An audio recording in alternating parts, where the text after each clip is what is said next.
Hi, you're listening to the My Body, My Story podcast.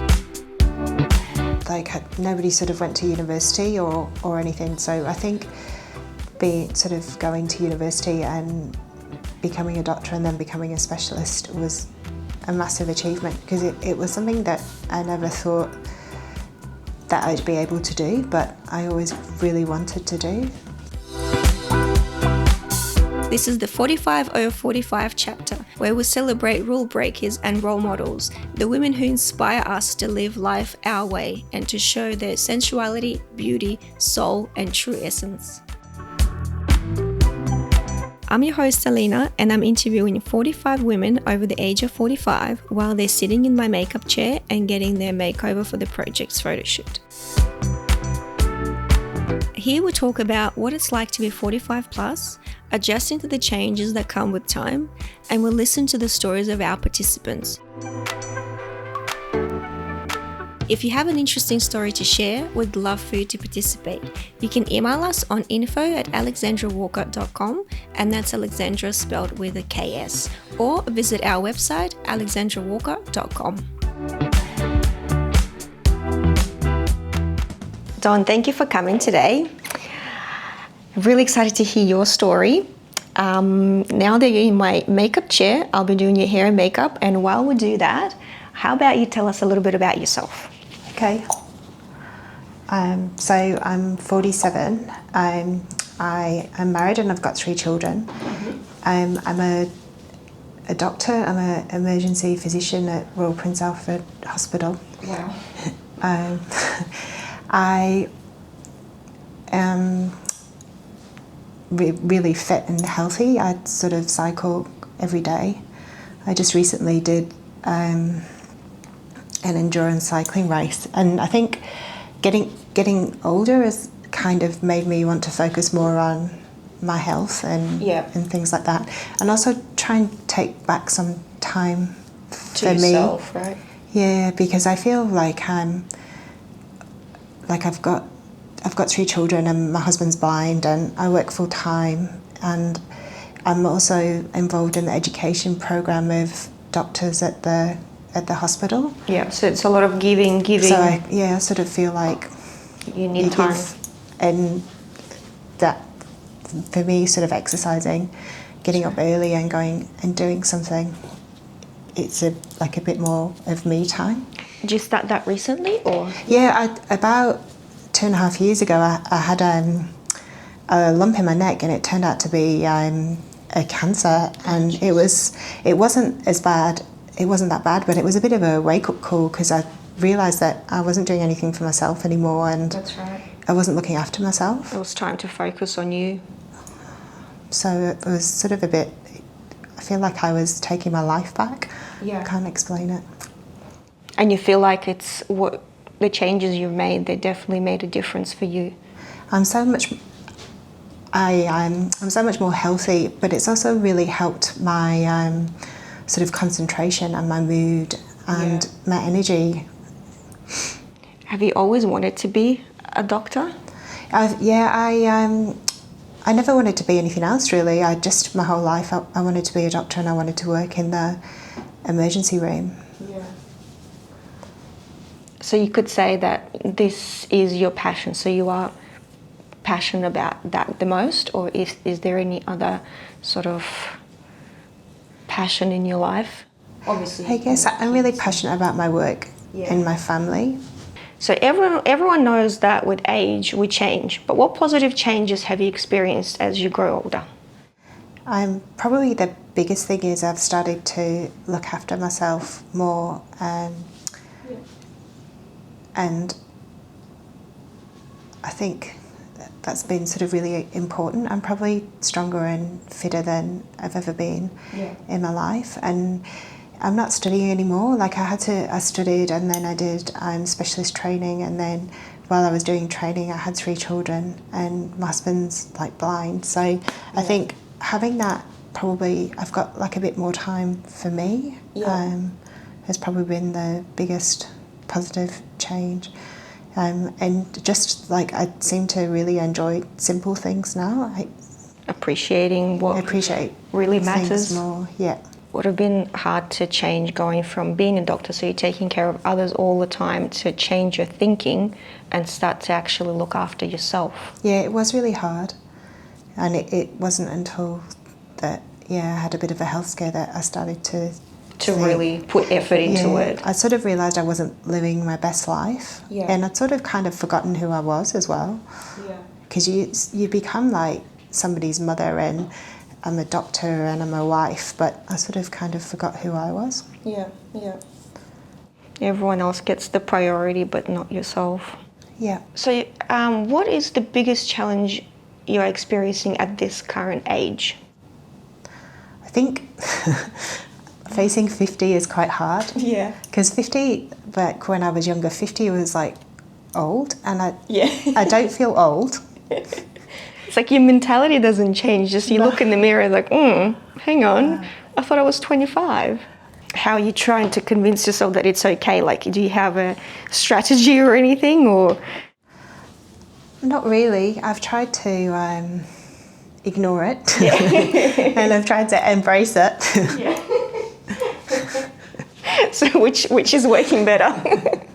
I think probably now I'm kind of somewhere in the middle. Right.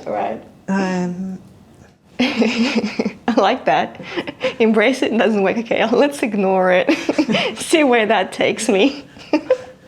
So if you had to describe your greatest accomplishment, what comes to mind? I guess I come from the family that I'm from. Like, nobody sort of went to university or anything, so I think going to university and becoming a doctor and then becoming a specialist was a massive achievement, because it was something that I never thought that I'd be able to do, but I always really wanted to do. I do feel really lucky because I've got like a really good career, and I've got a lovely family as well. Yeah. Wow, that's pretty big. I mean, if no one in your family, it's not like you followed your mum's or dad's footsteps where they're doctors and you became a doctor, that happens quite often. My mum was a hairdresser, and my dad used to he would work on ships. Yeah. Wow. But you said you knew from a young age that you wanted to do it. I just always wanted to do it. Yeah. I couldn't even tell you why. You just knew it. I just knew it, yeah. It's good that you were able to listen to your intuition, though, and follow that, against your sort of, not family wishes or anything, but it wasn't sort of a family business as such, right? Or a family... I think my family would have preferred it if I'd just worked around the corner. Really? Stayed at home, yeah. I found it really, because I had to... I'm from England, and I had to move away to go to university, and my mum especially found it really hard, me going away. Of course, you're a bit of a rebel, but not in a sense that you partied. You instead went to university and became a doctor. So what advice would you give your 30-year-old self? So right now, what would you tell your 30-year-old self? When I was 30, it was just about the time that I sort of moved to Australia, and I didn't really... I'd sort of gone to university and I'd got my degree, and then I sort of, for a few years, travelled around and kind of lost focus for a little bit, and I think I wasted a little bit of time, and I wish that I'd been sort of more focused at that age, and I wish I'd taken care of myself a little bit better at that age as well. But you think you needed that break, or it was silly, in your mind, sort of, it wasn't sort of helping you grow in any way, right? It was really just a waste of time. I think I probably did need that break, because I was I'd been doing surgical jobs in the UK, and the training was quite brutal, and there was quite a bit of bullying. So I think to sort of come away and travel, and the hours and everything was so much better than what I was doing in the UK. Yeah. But I probably the break was probably a little bit long. Too long, yeah. What advice would you give younger women who will eventually undergo these changes, so when they come to similar age, what advice would you give them? I would definitely say take better care of yourself earlier on. Yeah. There seems to be a lot of focus now on sort of young girls getting sort of Botox in their 20s and changing their appearance. And I'm not saying grow old gracefully, but I think there's probably other things in life that are more important. Yeah. Look after your health rather than appearance more so. Where do you think the idea of a perfect body image comes from? I guess that probably changes at different times in your life. I know when I was younger, it was definitely very much from like the media and films and Hollywood and things like that. Yeah.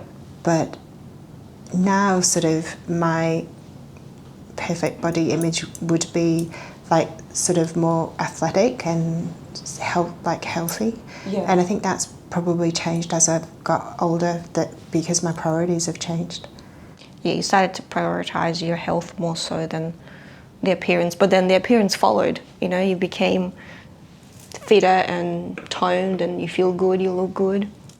I worry about I've got 2 daughters, and I worry about them. I don't want them to change themselves. But you're such a good example though to them. I think that's important. What does it mean to you feeling good and looking good? What do you think comes first?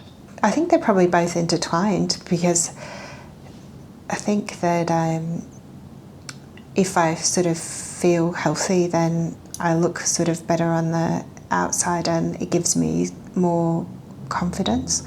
And I think if you feel confident and healthy, you look better. Does that make sense? Yeah, it does. Definitely. You feel good, you tend to look good. What makes you feel the most beautiful? I don't really feel beautiful, actually. I don't really know what would make me feel beautiful. I suppose that's something that might even change when you're younger. It's one thing, maybe a nice dress, right? And then when you're older, maybe... I know when people really smile, I always think that looks really beautiful, and they smile with like the whole face and their eyes. Yeah, brightens up like the face and everything. And I don't know, it changes the energy, right? So if you have one, what's your favourite quote about being a woman? I find this question really hard, because I've always had to sort of, I've always had to fight for things, and I've always had to sort of be quite competitive with males sort of wanting the same thing. So I sort of feel like I've kind of lost a bit of my femaleness. So yeah, I do find that really hard. I feel lucky as a female that I've been able to have children. That was amazing. Yeah, having such a career, probably a lot of women who do get to be, specialists and doctors, they probably give up on the whole idea of family in terms of children, whereas you were able to do both. A lot of the female doctors that I've worked with have focused on their training, and they don't have children now, which is a bit of a shame. I feel really happy that I've been able to experience that. Thank you, Dawn. Thank you so much You're welcome. for sharing your story, and it's an amazing story. Thank you. If you have an interesting story to share, we'd love for you to participate. You can email us on info@alexandrawalker.com, and that's Alexandra spelled with a KS, or visit our website alexandrawalker.com.